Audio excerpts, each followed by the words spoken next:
Hello, everybody. Welcome to the Friday live stream. So usually it's a little bit later in the day, but this one really got me up in the morning feeling pretty good. Now, lately in the crypto market, we've taken a beating, which I guess rightfully so, from gold and silver and everything else that is crushing us in the markets. But I have to tell you, even I get down a little bit in the markets. I know it's surprising, right? But there are some things that I take a look at. I go, you know what? This is a positive influence for the market. And what I'm talking about today is the whole reason for the title and thumbnail, which is Kevin Warsh. Now, this was Trump's pick, or is Trump's pick, for the Federal Reserve chair to replace Jerome Powell sometime in May. But as a reminder, this is, I think, a pretty good choice. However, he has to go through a Senate confirmation hearing, and I got to tell you, there's a lot of infighting between Democrats and Republicans, so good luck. We'll see if it actually works out, and I hope it does. And before I go on, I can just say, can say with conviction that it is important that we learn from our mistakes. My mistake a while ago was talking about how great Gary Gensler was because of the positivity that he talked about as far as Bitcoin and even XRP in his MIT classes. However, that was exceedingly wrong as we went forward because everything became politicized. However, I will say this is a reminder for Gary Gensler, SEC chair, which was, if it wasn't for Gary Gensler, we wouldn't have a Bitcoin ETF, as he was the deciding vote. Yes, he may have not been so great for crypto, but if it wasn't for that ETF, we'd be stuck with bupkis nothing. So, having said all that, Kevin Warsh, here's why I like him. First of all, he's a former member of the Federal Reserve Board of Governors, 2006, 2011. So he was there for the Great Recession when Ben Bernanke was there. And when we learn from our mistakes and things that he did in the past, I think he is battle tested in that point to say, you know what? And I think this is for all people. We take a look back and say, boy, sure as hell wouldn't do that again.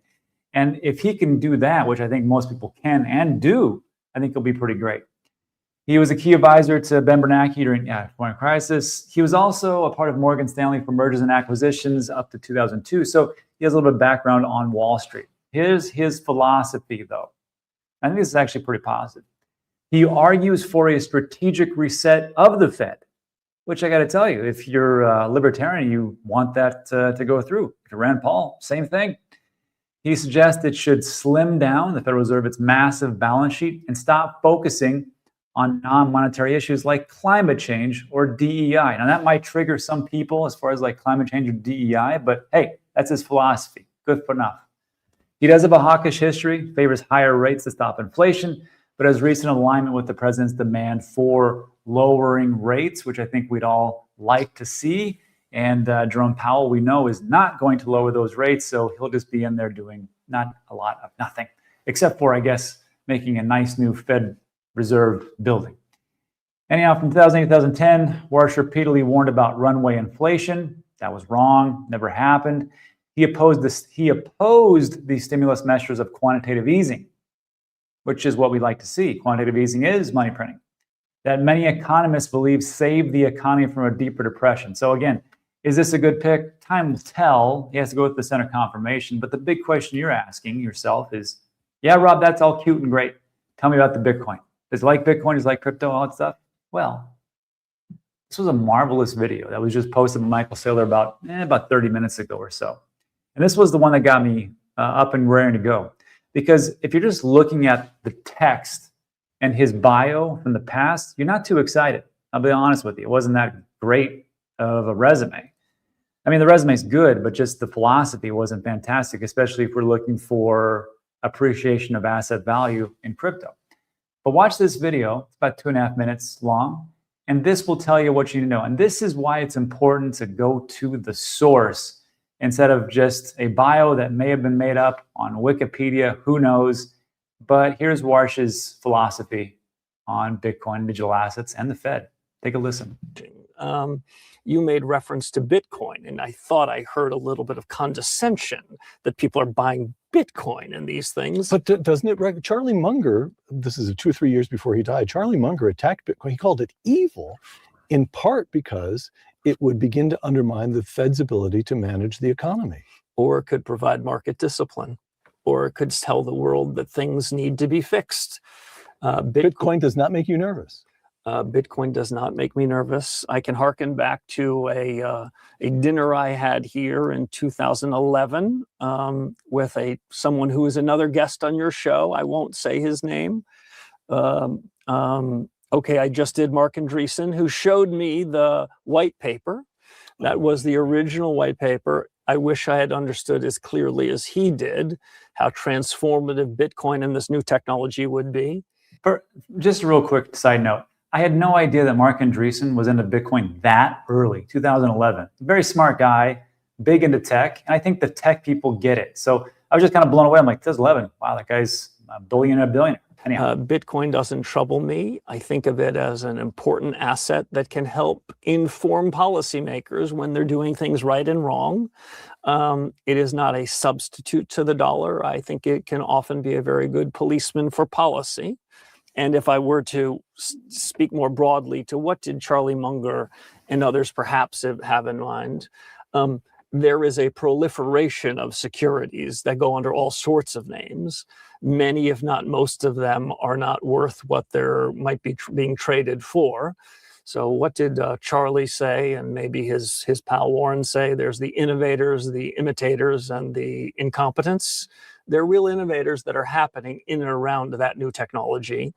And what I would try to impart towards businesses and bankers is that the underlying technology that Mark showed me in that white paper, or tried to show me in that white paper, it's just software. It's just the newest, coolest software that will provide us an ability to do things that we could never have done before. Can the software be used for good and evil? Yes, both, like all software. Right. So I don't cast aspersions like that. If there's a final point, it's these technologies are being built here. I don't just mean on Stanford campus. I believe in the United States. And the world's most talented engineers from China and Europe and everywhere, they come to the United States even now to try to build this stuff. And my view is by building it here, that gives us an opportunity to be more productive and create something very special over the next decade. I like that. And I know what you're thinking. Well, that's all great, but what is his sphere of influence as far as for Bitcoin? He's the Federal Reserve Chair. Just remember that it is their job, well, maybe not their job, but it's what they do. They add treasuries onto the balance sheet. And those treasuries equate to trillions of dollars. And what he talks about is that Bitcoin does not in competition with the US dollar. Maybe they could start putting that on their balance sheet. Who knows? It's anybody's guess. But I like that there's more individuals that are within the organization and the administration that believe in Bitcoin as opposed to people who do not believe in Bitcoin. And I have to tell you, that was very eloquently said. Anyhow, let me just think about that in the comments section. And just to finish up, there's also some good news. Even though Bitcoin's down, I don't know, I think it's like 82, 83,000, somewhere around there. And it's probably going to go lower, just so everybody knows. But people still have a little bit of faith. Texas' largest pension fund boosts stake in Bitcoin Treasury MicroStrategy. I find it interesting that they're into MicroStrategy, which is great. But you think you could add a little Bitcoin on there, but I guess maybe they can't. Now, the Teachers Retirement System of Texas, or TRS, state's largest public pension, has increased its holding in Strategy. According to the latest filing of Q4 2025, just happened, the Austin-based pension fund holds 80,844 MicroStrategy shares with over 12 million, up from 73,000 in the previous quarter. So they're going full tilt. Let's see what happens in the next provocation for Q1 of 2026, if they added, stayed the same, or dropped off. So I like to see stories like this. This kind of gives me a little bit more hope as well. And then lastly, I think we need to talk about some things, and hopefully I'll make this quick. Gold. Gold and silver is crushing it, and good for those guys. I'm happy for the silver bugs and the gold bugs. They're finally getting what they deserve after all that time of being into gold and silver for so long. That is how you're supposed to do investing. You believe in a project, or you believe in something, whether that be a commodity, an alloy, an equity, a philosophy, or whatever it is, and you invest in that and you stick with it because you've done a ton of research. You're like, this at some point will make it. That's great. But it seems like everybody's like, well, gold and silver are going to be it. That's it. And we're just going to keep going, and it's going to go on forever. And we're going to see a gold at $30,000 At some point, it probably will be because the government likes to debase the currency. But this was an interesting one from George Noble. If you don't know him, I didn't know him until I saw this. It's he's head of the Fidelity Overseas Fund, #1 mutual fund in USA, former Peter Lynch assistant, so on and so forth. Has his roots in traditional finance, but I do believes in Bitcoin. But he makes a good point here. And he says, Bitcoin's digital gold narrative just failed its biggest test. And we're going to see this a lot. And I like to talk about these things. So we don't talk about the negative aspect of what we would say as far as Bitcoin. How do we rationalize ourselves deep down when we're looking at Bitcoin going from 125 to 110 to 90 to 83,000 today to 75,000 next week, whatever it is? You have to be comfortable with being uncomfortable. And this is an uncomfortable realization that it did fail. It did. While gold surged past 5,000, silver hit record after record, Bitcoin dropped 6%, silver up 138%, Bitcoin down 30%. Digital gold thesis is collapsing. This isn't a great debasement trade. If it were, Bitcoin would be celebrating and bonds would be in free fall. True. Neither is happening. The real reason is China. The People's Bank of China has added 1.1 trillion to Chinese money markets over the past year. They're printing money like crazy. And they'll likely do the same again this year.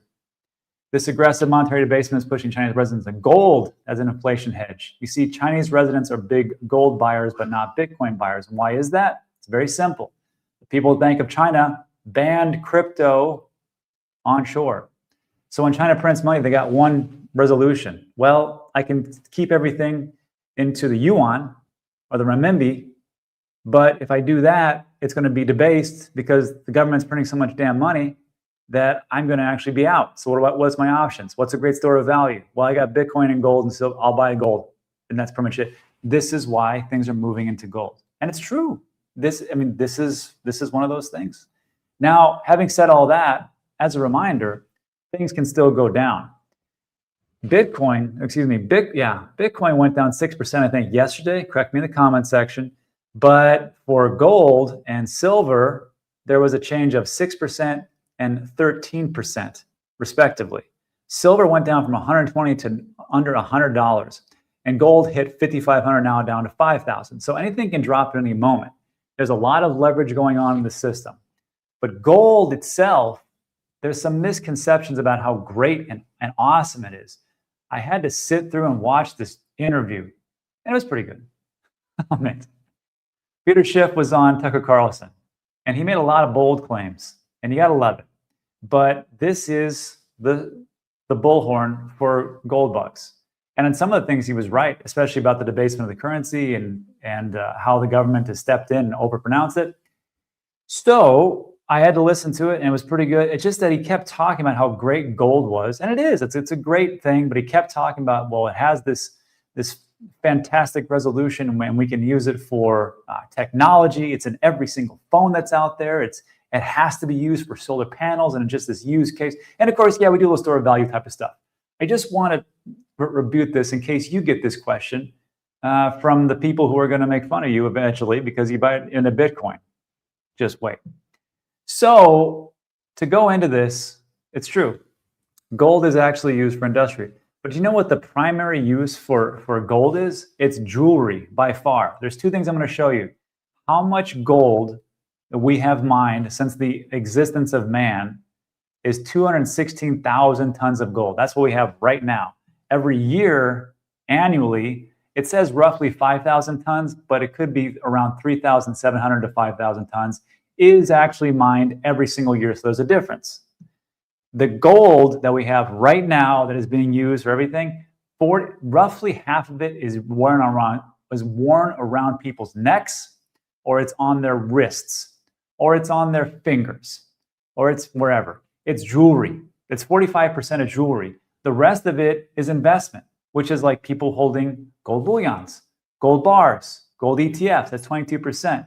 Let me do some quick math here. It's like 77%. Hold on, no, that's not right. 67%. It's almost 70. And then central banks are 17%, which will give you to that 80, 85 or so. And the other part is industrial other. And yes, it is great for teeth, dentistry, but we now use that as like 0.02% now. I don't know anybody who's got a bunch of gold teeth, except for rappers, sure. But also it's also used in most of the mobile devices. However, it's at a microscopic level, and it fluctuates between 10 and 15. That's for what has everything that's ever been produced. Annually, though, it's the same thing, but even more so. Jewelry, 30 to 45, investment, 40 to 45, central banks, 15 to 20%. You're looking at 92, 93% of that is just pretty much speculation and people just holding on to it. That's what gold is for. Tech industry, 6 to 7%. And I think that, yes, it's great for teeth, whoever's using it. Yes, it's great for electronics. Yes, it never rusts. Yes, it actually is, good for these types of things. But the technology for Bitcoin is still solid. I just don't think people get it. It's a belief. The reason why people get into gold, I get it. I've got gold too. It's in my IRA. I don't have much. Should have bought more. Didn't do it. But hey, here we are. It's great. It's good. But if we're looking for the new technology where you can move a store of value across the world in under 10 minutes for next to nothing, Bitcoin takes the case. It is finite. It is not infinite. With gold, who knows? Asteroid could come in, I don't know. But usually we can keep mining it and we can still keep going for it, and that's great. However, people say, well, what about everything with the solar panels and for AI? Yes, it's going to be used. I still think copper is going to be used more, especially for the conduction properties. But yes, for chips, it is actually used. But again, it is at a microscopic level. So when you hear people talk about gold and how great it is, you probably should buy some. I'm not going to say that it's like the worst thing of all time. I'm just saying, make sure they're honest with you. How much is being used for speculation, momentum? How much is actually being used for technology and industry and utility? Just wanted to make that case. And that's it for today. So look, if you like today's video, give it a thumbs up, consider subscribing. When we talk about it's time sensitive. Now let's go into a little Q&A, answer all your questions, and we'll get out of here. It's a beautiful day today. China. It's the same way I say Solana. It's the same thing. Let's see. Can't throw a brick of gold very far. I trust I'm with it.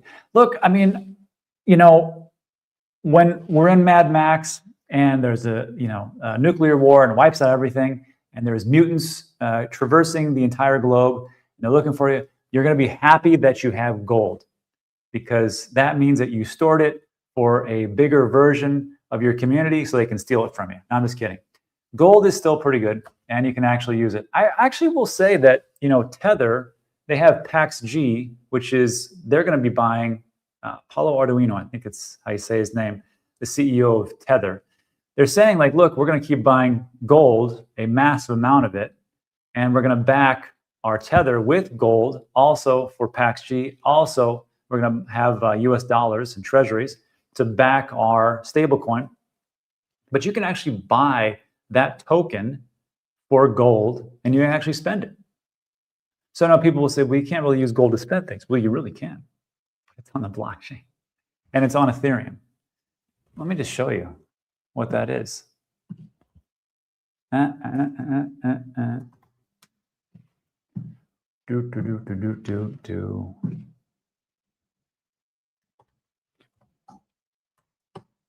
PAX.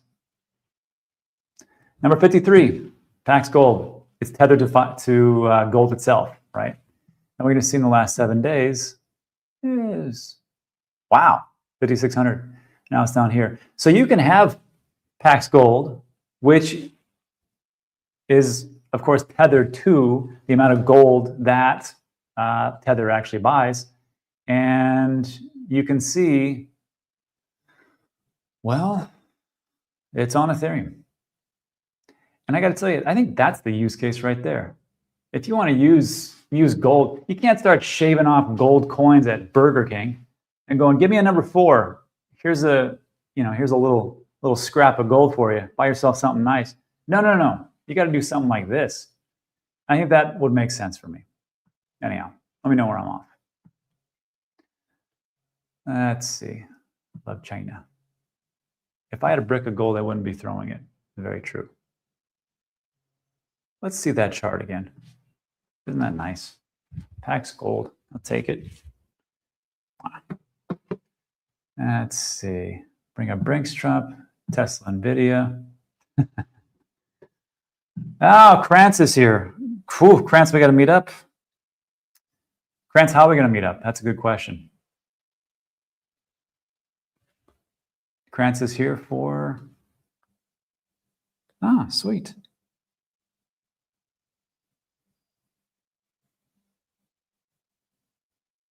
Wow, that's awesome.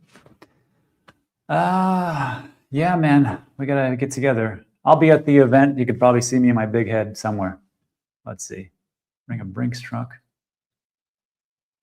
I'll be going. What Krantz is talking about right now is it's the tokenized event here in Puerto Rico. So yeah, it's should be a pretty great event. Beach. How does one melt paper gold? Very difficult. I think that's it. Anyhow, everybody, that's it. I did my job today, answer all the questions. So look, everybody, if you liked today's video, thumbs up, subscribe. I will see you guys tomorrow. And then, of course, Sunday, we got the great Jerry V. Hall here. So I will see you guys then. But enjoy the rest of the day. Don't worry about your portfolio. It'll be just fine. There's a reason why you're here. I think you're in the right place, the right time. Just going to kind of suck for a little bit as far as depreciation. See how it goes. Anyhow, thanks so much, everybody. Appreciate you. See you on the next one.